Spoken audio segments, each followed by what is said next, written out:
시청자 여러분 안녕하십니까? 좋은 아침입니다.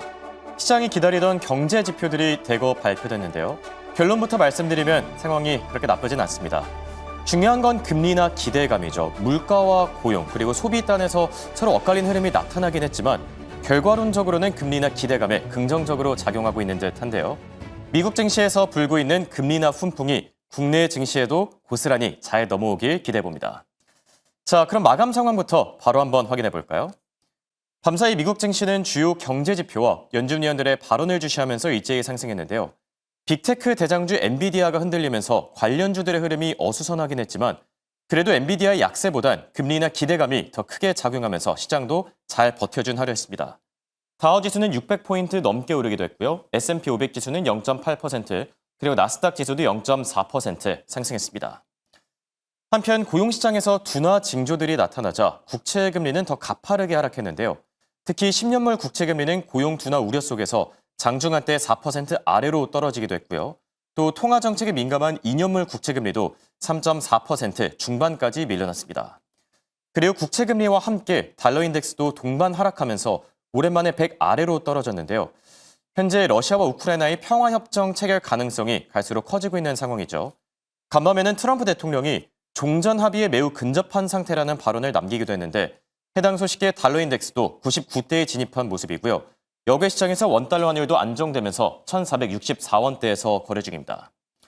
그럼 다음 장 통해서 시장을 움직였던 이슈들도 하나씩 체크해 볼까요? 지난주에 매파 발언들이 판을 쳤다면 이번 주엔 비둘기파적인 발언들이 연일 쏟아지고 있는데요. 보시면 큰 폭의 금리 인하를 단행해야 된다. 바로 트럼프 대통령의 경제 책사로도 불리는 마이런 연준 이사의 발언이었습니다. 보시면 그냥 금리 인하도 아니라 큰 폭의 금리 인하를 강조한 점 확인할 수 있으시죠? 현재 미국의 실업률이 계속해서 오르고 있기 때문에 고용시장이 흔들리고 있고 이게 통화정책이 너무 제약적인 상황이기 때문에 큰 폭의 금리 인하를 다시 한번 강조한 겁니다. 그러면서 고용시장이 무너지기 전에 금리를 최대한 더 빠르게 내려야 된다고 강조했는데요. 해당 발언과 함께 CME 페드워치에서도 12월 금리 인하 가능성이 무려 85%까지 다시 올라간 상태고요. 그리고 간밤에 PPI와 소매 판매, 그리고 민간 고용까지 중요한 지표들이 차례대로 공개됐는데요. 우선 PPI에 대한 얘기부터 해보자면 시장 예상치에 부합하면서 생각보다 더 무난하게 잘 나와줬고요.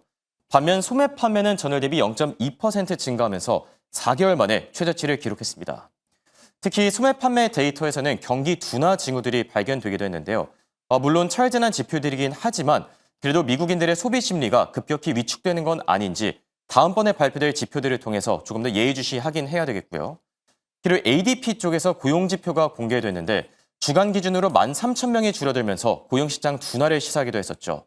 결국 정리를 해보자면 물가는 무난한 반면에 소비와 고용이 흔들린 건데 상황이 이렇기 때문에 시장에서도 금리나 기대감이 갈수록 더 커지고 있는 듯합니다.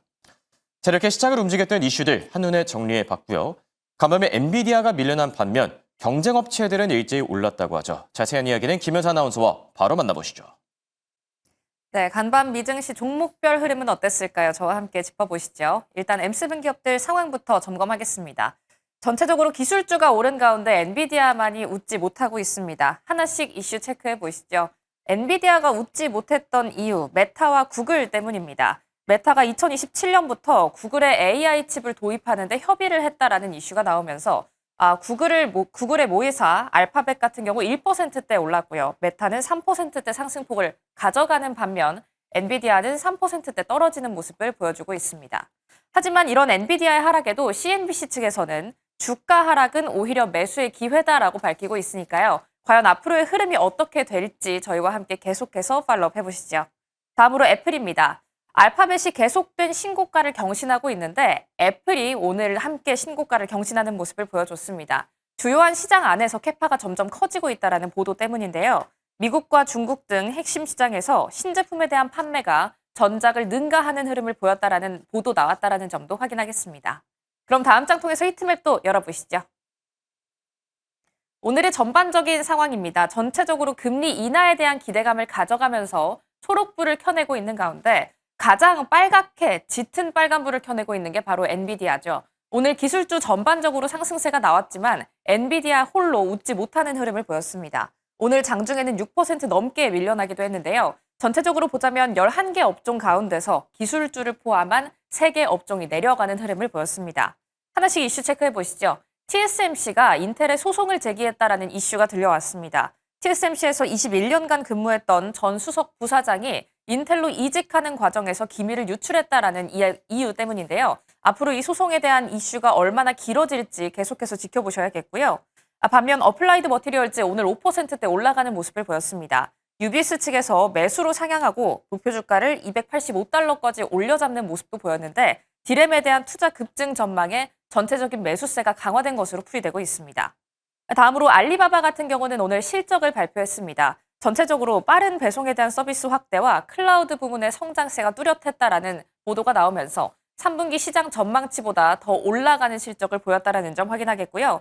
반면 암호화폐주는 오늘 그다지 밝지 못했습니다. 최근 비트코인은 거래 대금이 둔화된 가운데 단기적으로 매도 물량이 출회되고 있죠. 전체적으로 약세를 보였다라는 흐름도 짚고 넘어가겠습니다. 그럼 다음 장 통해서 어떤 이슈 나왔는지 구체적으로 한번 파헤쳐 보시죠. 엔비디아가 AI 반도체 안에서 독주에 대한 흐름을 계속해서 가져갈 것인가는 AI주 안에서의 정말 핫한 토픽일 겁니다.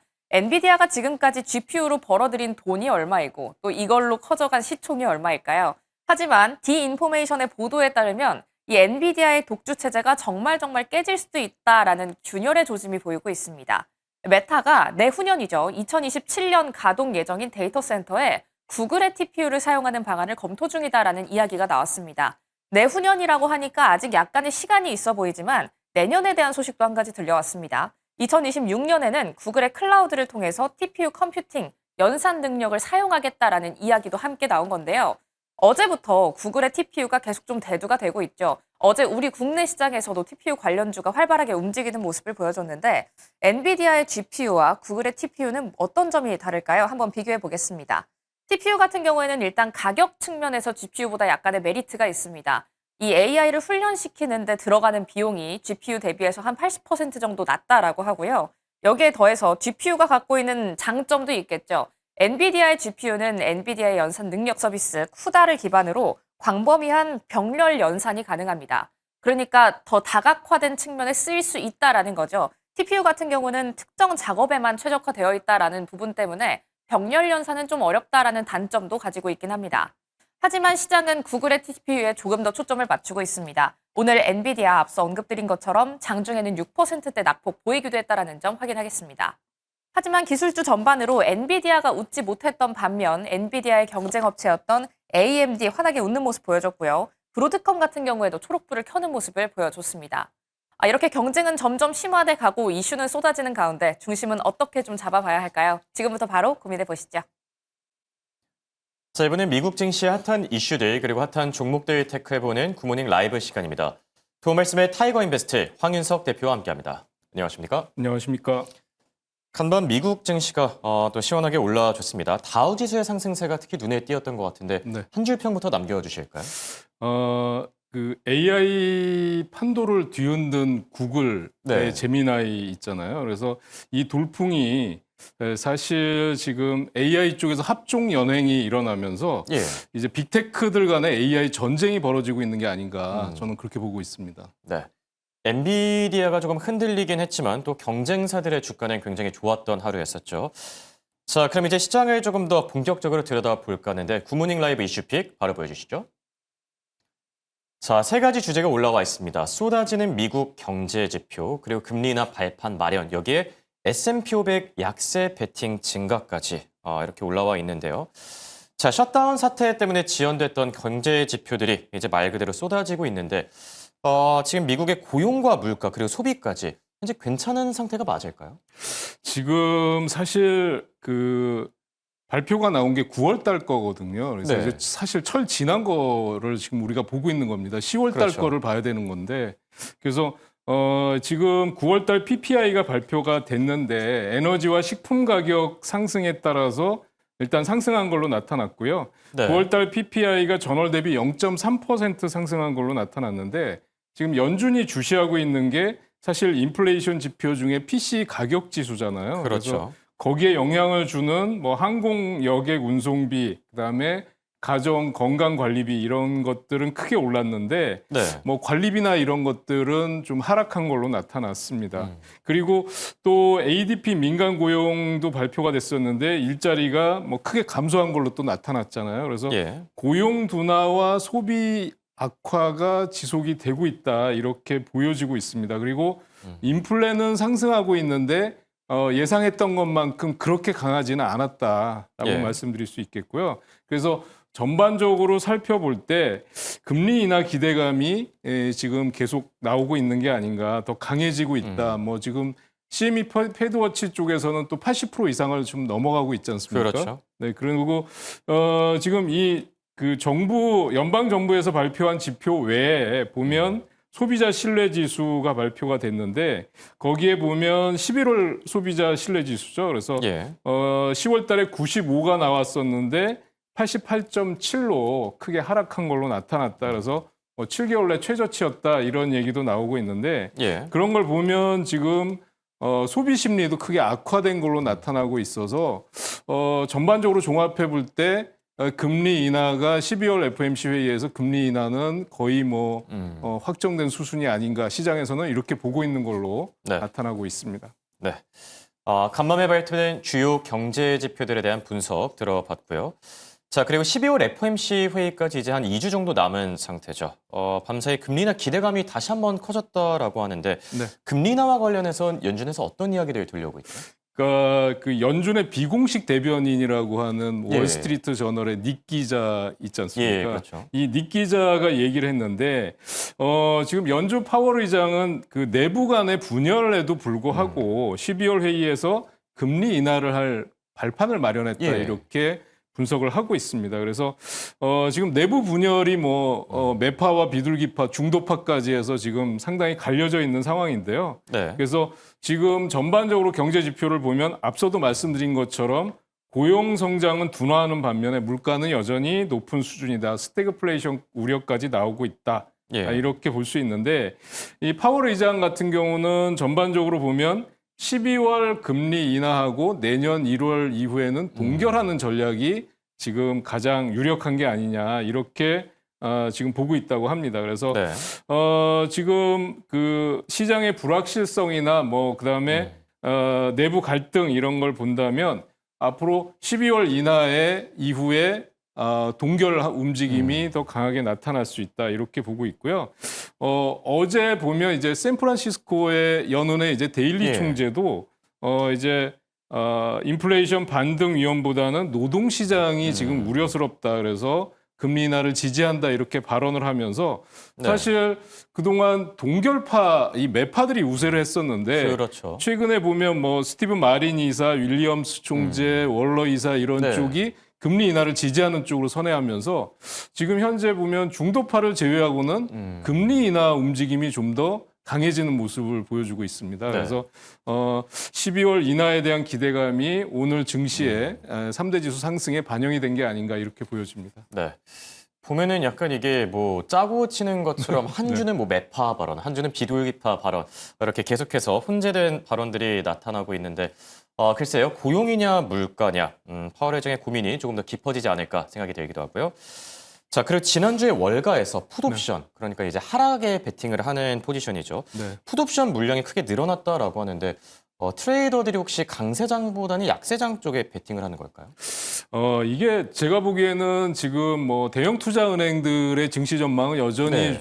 좋은데 이게 일시적인 그 뭐 헤지 펀드들의 트레이딩의 변화가 아닌가 이렇게 보여집니다. 그래서 예. 지난주 한 주간을 살펴보면 미국 옵션 시장의 거래량이 다시 증가했는데요. 이제 목요일, 금요일 이렇게 보면 풋과 콜을 다 같이 사는 그런 움직임이 나타났어요. 그래서 거래량이 뭐 8천만 계약을 돌파했다라고 하는데 그동안은 이제 콜 옵션 베팅이 상당히 우세했는데 지금은 풋도 굉장히 빠르게 늘어나면서 거의 비슷한 수준까지 왔다고 합니다. 그래서 시장이 크게 흔들렸던 4월 매도장 대비해서 굉장히 두드러지게 풋 옵션이 늘어나고 있다. 이렇게 얘기를 했고요.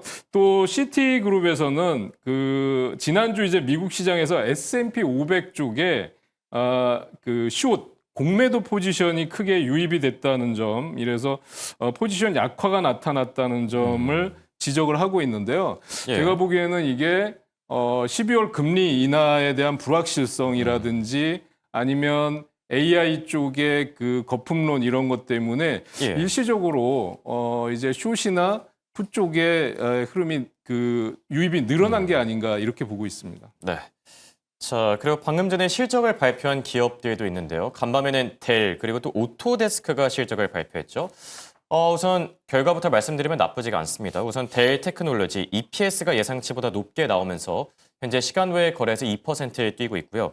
그리고 오토데스크 쪽도 나쁘지 않은데요. 주당 순이익, EPS와 매출 예상치보다 더 잘 나와주면서 현재 시간 외 거래에서 3%를 뛰고 있는 점 참고하시기 바랍니다. 자, 이렇게 실적을 발표한 두 기업들 차례대로 체크를 해봤고요. 자, 이제 종목단 이슈들로 조금 더 넘어가 볼까 하는데 코로나 시기 한창 핫했던 그런 기업이죠. 줌 커뮤니케이션이 어제 실적을 발표했는데 대표님은 줌 실적 어떻게 보셨죠?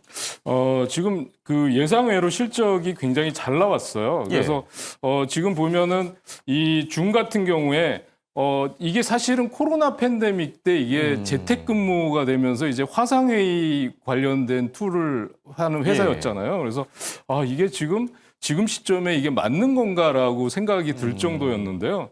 지금 실적을 보면은 매출액이 전년 동기 대비해서 4.4%, 근데 영업이익이 무려 69.77%나 증가하면서 영업이익이 대폭 증가한 걸로 나타났습니다. 그리고 당기순이익도 무려 196%, 그다음에 이제 EPS 주당 순이익도 200%가 넘게 급증한 걸로 나타났습니다. 영업이익률이 무려 25%를 넘어서고 있는 상황인데요. 네. 그래서 지금 그 왜 도대체 이런 현상이 나타나고 있느냐 하고 그렇죠. 봤더니 그 하이브리드 업무 트렌드와 AI 계열 제품을 통합하면서 이 매출 가이던스까지 상향 조정하는 흐름이 나타나고 있습니다. 그래서 지금 전화와 컨택, 그다음에 컨택 센터, 그다음에 기상 에이전트 같은 새로운 제품이 이 줌의 지금 성장의 대부분을 견인하고 있다 이렇게 보고 있고요. 그러니까 이게 더 이상 뭐 화상 전화, 화상 통화만은 그런 게 아니라 이제 AI 시스템도 도입하면서 뭔가 조금 더 기능들을 더 발전시키고 있는 그런 부분이네요. 그렇습니다. 그래서 지금 그 팬데믹 당시에 그 온라인 화상회의 플랫폼으로 인해서 줌 사용자와 구독자 수가 급격히 증가했었잖아요. 그러니까 그런 것들을 유지하면서 금융, 의료, 정부 이런 다양한 부문에서 AI 쪽의 그 개방형 기술을 포함하면서 엔비디아와 또 파트너십을 체결한 게 주요하지 않았나 이렇게 보여지고 있는데요. 지금 주가의 흐름을 한번 보시면 정말 급등하는 양상이 나타났는데 10% 넘게 급등하는 흐름을 보여줬습니다. 그래서 여기 보시면 윗꼬리가 달리긴 했지만 장대 양봉이 섰고요. 이틀 연속 거래량이 폭발하는 모습을 보여주고 있습니다. 지금 보면 사실 지금 추수감사절 연휴 때문에 지금 시장의 거래량이 감소하고 있는 상황에서 지금 이 줌에 대해서는 실적 발표 이후에 거래량이 폭발하고 있다는 점 지금 확인하실 수가 있고요. 이제 주봉상으로 본다 그러면 이제 그 주봉상의 고점도 돌파를 앞두고 있는 상황입니다. 그래서 지금 이 줌 커뮤니케이션 같은 경우는 투자자분들 입장에서는 저점 매수와 보유 관점에서 한번 대응해 보셔도 좋지 않을까 이렇게 보고 있습니다. 네. 줌 커뮤니케이션이 매출단에서 새로운 발판을 마련하고 있는 듯합니다. 호실적과 함께 주가도 급등했는데 투자 의견은 이제 저가 매수 보유로 평가를 해주셨고요. 자, 그리고 두 번째 기업으로는 이제 레딧을 들고 와 주셨는데 밤사이 레딧이 또한 10% 넘게 급등을 했었거든요. 좋은 소식들이 좀 있었을까요? 네, 레딧 같은 경우는 사실 이게 과거에 그 밈주식 열풍의 어떤 그 진원지라고 할 수 있잖아요. 그리고 그러니까 여기서 이제 투자자분들이 모여가지고 얘기도 하고 그러니까 커뮤니티라고 볼 수 있죠. 네, 그렇습니다. 그래서 주식 코인 거래하는 MZ 세대들의 성지다 뭐 이런 얘기까지 나오고 있고요.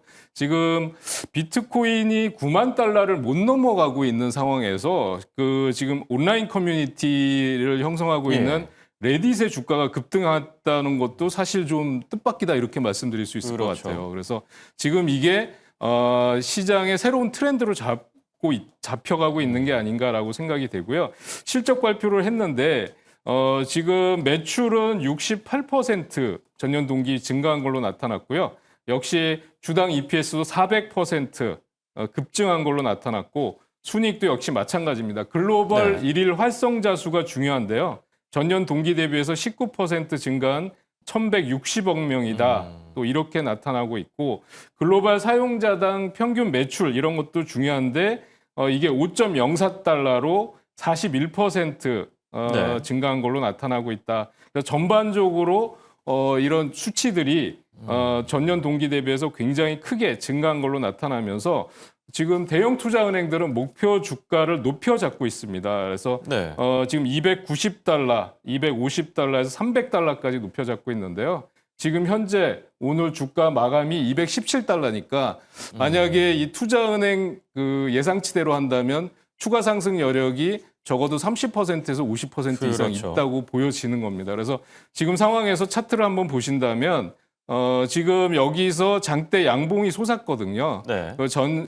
바로 직전 고점에 박스권을 돌파하는 움직임이 나타나고 있기 때문에 레딧 같은 경우도 비트코인이 바닥이라는 점을 감안한다면 네. 지금 저점 매수와 보유 관점에서 대응하셔도 좋지 않을까 이렇게 보고 있습니다. 네. 지금 글로벌 IB들도 레딧의 목표가를 계속 상향 조정하고 있는 상태죠. 이런 부분들까지 투자하실 때 같이 참고하시기 바랍니다. 지금까지 도움 말씀의 황윤석 타이거인베스트 대표와 함께했습니다. 네, 고맙습니다.